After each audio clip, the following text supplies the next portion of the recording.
Quelqu'un que j'aime m'a confié un rêve un peu fou. Pas fou comme dangereux, fou comme excitant, vivant, grisant. Fou comme un rêve qui ne rentre pas dans une vie en ligne droite. Un rêve qui ferait lever 2 ou 3 sourcils dans certains soupers de famille. Et pendant que la personne parle, j'entends l'élan. Je vois la joie dans les yeux et j'entends aussi la peur. C'est déraisonnable. Comment tu vas vivre à ton âge? Qu'est-ce que les gens vont dire? Je la connais, cette voix. Je l'ai écoutée, je l'ai défiée. J'ai changé de cap, j'ai beaucoup risqué. Mais je ne suis pas ici pour faire l'apologie du grand saut, parce que souvent, je ne courais pas après un rêve, je fuyais quelque chose. Et puis aussi, j'en ai mangé des nouilles au beurre pour pouvoir payer mon loyer. Et puis, je ne crois pas que l'insécurité soit une vertu.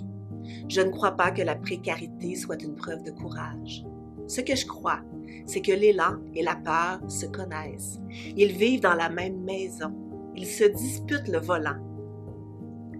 Quand j'entends des rêves, je sens souvent derrière le blocage quelque chose de très tendre, un désespoir doux, comme si c'était faible d'avoir besoin de sécurité. Mais non, c'est humain.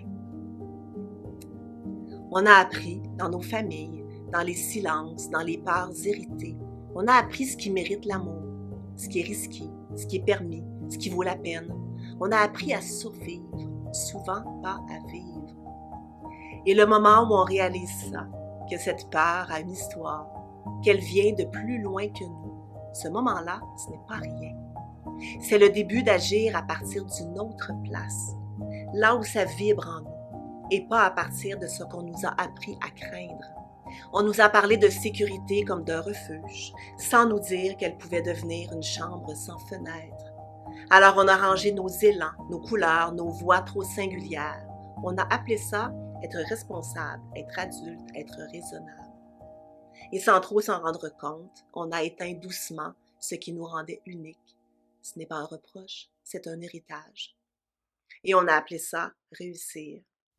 Et pendant ce temps-là, l'âme, elle, n'aime pas les cases étanches. Elle insiste, elle cogne, elle revient. Elle revient dans un instrument qui attend dans un coin, dans une chanson composée en cachette, dans le premier chapitre d'un livre enfoui dans un sous-répertoire de notre ordi, dans le fourmillement dans les mains quand on pense à ce qu'on aimerait vraiment créer, dans ce rêve qu'on n'ose pas nommer trop fort, de peur qu'il fasse rire de lui avant même d'avoir respiré. Et la peur arrive, fidèle au poste. Mais cette peur n'est pas l'ennemi. Elle est une mémoire du manque, du jugement, du prix à payer quand on sort du rang. Elle est la cicatrice, pas la blessure. Et l'âme revient toujours, parce que survivre, c'est pas vivre, et vivre, c'est vibrer un peu, créer, ressentir, respirer. Alors j'ose cette question. Qu'est-ce qui demande à vivre à travers vous?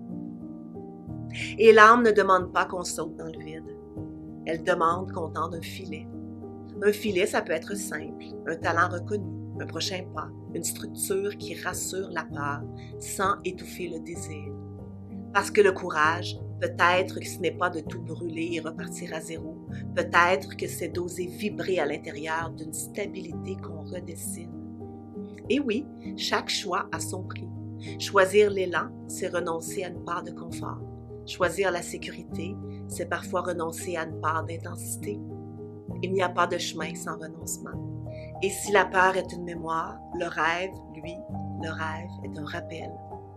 Alors qu'est-ce que ma peur essaie de protéger et de quoi mon rêve essaie de me sauver? Et si la sécurité incluait aussi ce qui nous garde vivants, l'art, la lenteur, le sensible? Parce que peut-être que le vrai risque, ce n'est pas de manquer d'argent, c'est de manquer de temps, de manquer de vie pendant qu'on est encore là.